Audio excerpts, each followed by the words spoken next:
Ya, Selasa dini hari, Komisi Pemilihan Umum telah mengesahkan rekapitulasi suara nasional di 34 provinsi dari 38 provinsi di Indonesia. Dengan demikian, tersisa 4 provinsi yang perlu direkap di tingkat nasional, yakni Jawa Barat, Papua, Papua Pegunungan, dan Maluku.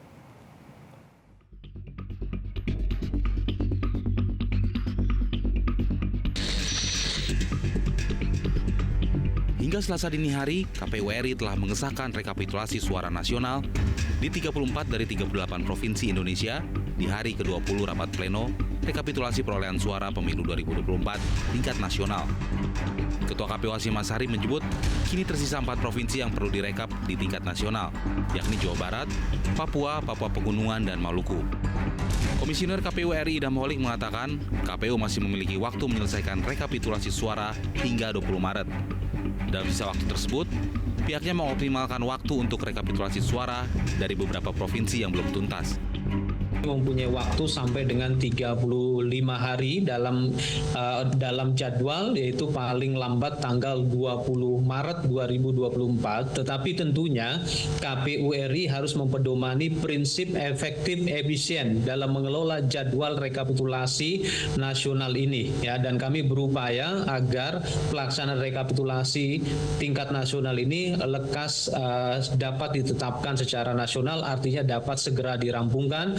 Dan kami juga terus mengkoordinasikan KPU-KPU provinsi yang belum menyelesaikan rekapitulasi di tingkat provinsinya masing-masing. Dan sementara itu, peneliti Perkumpulan untuk Pemilu dan Demokrasi atau Perludem, Fadli Ramdhanil, mengatakan KPU harus memastikan rekapitulasi suara agar tidak terjadi pelanggaran administrasi.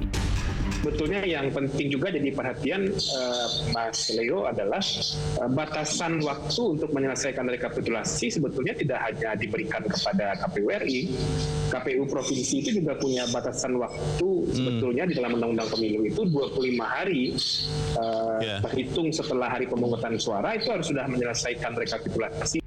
Dari 34 provinsi yang sudah melakukan rekapitulasi suara tingkat nasional, pasangan calon nomor urut 2 Prabowo Subianto Gibran Rakabuming Raka menang di 32 provinsi. Sementara 2 sisanya dimenangkan pasangan nomor urut 1 Anies Baswedan Muhaimin Iskandar. 2 provinsi yang dimenangkan Anies Muhaimin adalah Aceh dan Sumatera Barat. Tim Liputan Metro TV. Jelajahi cara baru mendapatkan informasi. Download Metro TV Extend sekarang.